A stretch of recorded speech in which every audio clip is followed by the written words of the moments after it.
Hello students, let us move towards the topic that is characteristic features of kingdom Plantae. So in the previous video we have discussed about kingdom Mycota, general characters of Mycota and the detailed classification of kingdom Mycota we have discussed through the chart. Now we will proceed towards kingdom Plantae, their general characters or special characters. As I have made two columns, one for kingdom Plantae and next for kingdom Animalia. So togetherly we will study. So the general features or most important features of kingdom Plantae are: number one, as they are eukaryotic.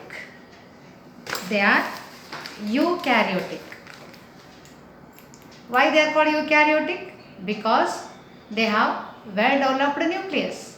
They contain advanced nucleus, hence they are eukaryotic, and they contain chloroplast.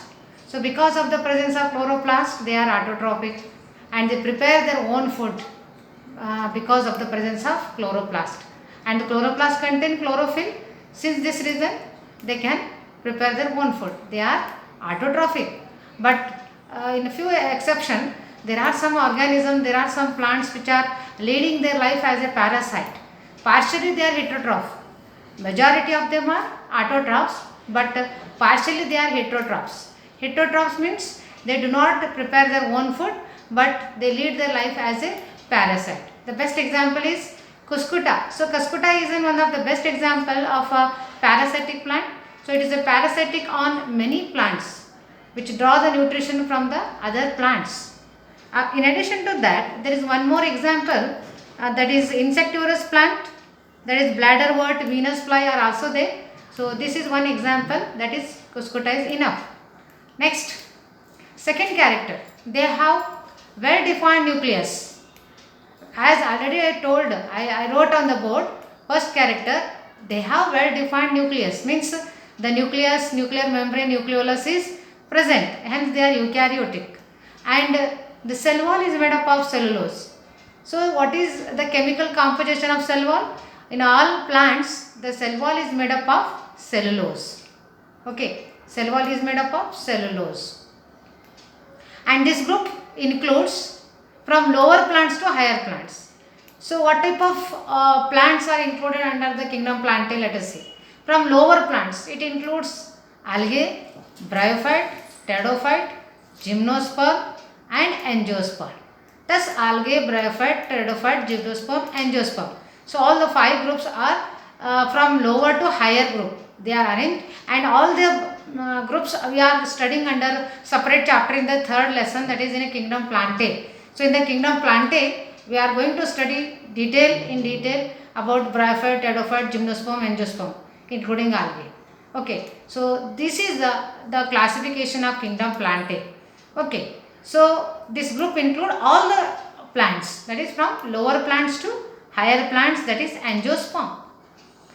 And the last and final characteristic feature of kingdom Plantae, they are, since they are very advanced one, and they follow alteration of generation.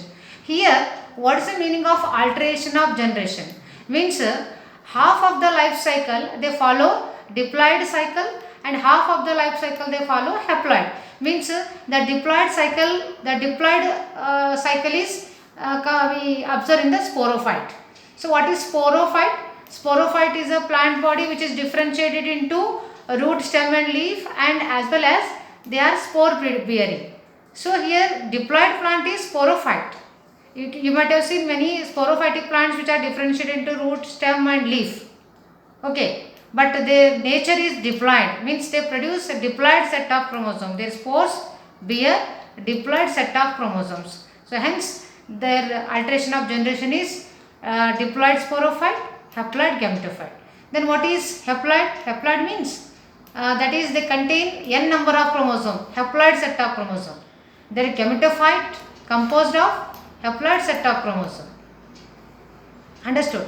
So this is the gametophyte. So gametophyte is what? The thallus body is called as gametophyte, or the plant body which is not differentiated into root, stem and leaf. Okay, they produce only gametes. They do not bear any spores. So that is known as gametophyte.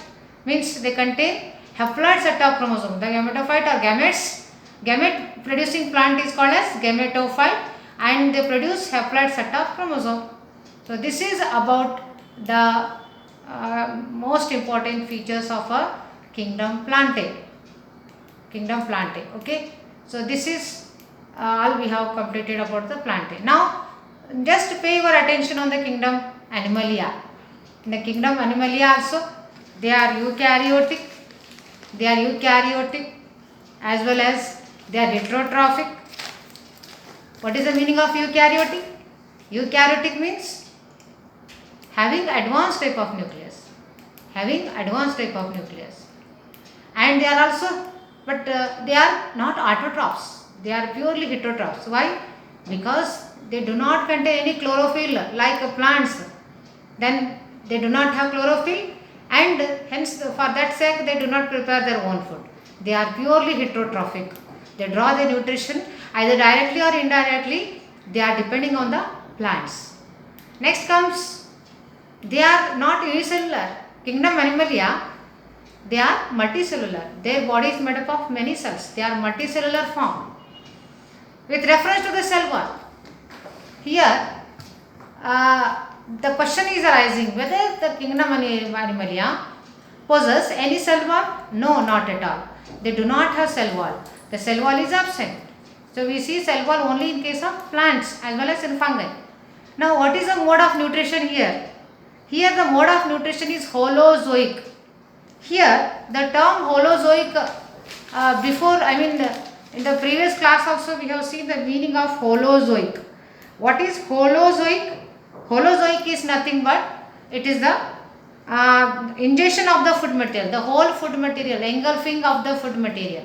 Holozoic means engulfing of food material or ingestion of food material. Ingestion of food material is called holozoic. So here the animals follow this kind of mode of nutrition. Means what? They follow holozoic type of nutrition. Means they take food material or ingest the food material. That is called holozoic. With reference to the digestion, the food, after engulfing the food material, the digestion takes place within the internal digestive system, that is internal cavity, the hollow cavity. The internal cavity means what? In the digestive system or in the esophagus, in the small intestine, in the internal cavity, the digestion takes place. Okay. Next, what about their reserve food material? So plants store the reserve food material in the form of that is starch, no? Likewise, animals also store the reserve food material.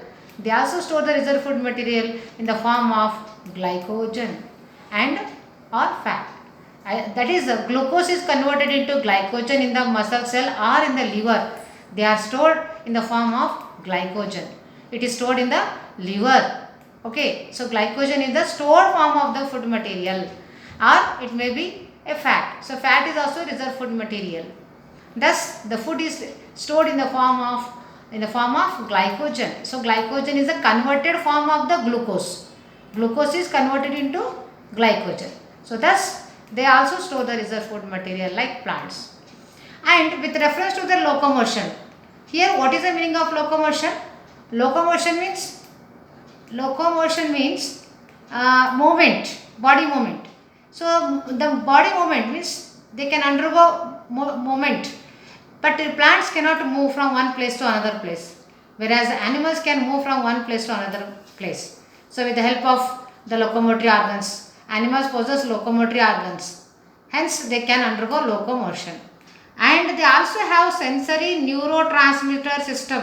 This word is very important. You must remember what is the meaning of try to understand the meaning of the sensory neurotransmitter system.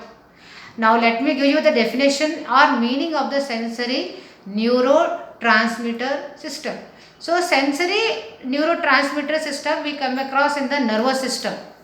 Okay, in the nervous system we come across. And what are sensory neurotransmitter, do you know? They are nothing but they are the chemical messenger. They are commonly called as chemical messenger.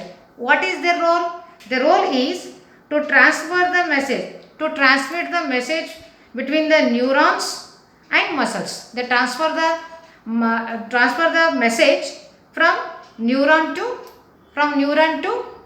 that is muscles. So they carry the information or the message from that is neuron to muscles. So this is the main role of a neurotransmitter.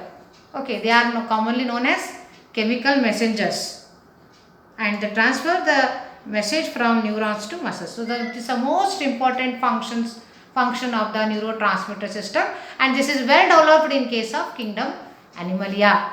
Okay, so with this we have completed the general characters of kingdom Animalia as well as the general features of the kingdom Plantae. Okay, so you will be given in the examination to write the important silent features of kingdom Plantae, either for 3 marks or 5 marks, and even they may ask for 5 marks the kingdom Animalia also. So you have to remember the common features of the most important features of these two kingdoms. Okay, we will stop.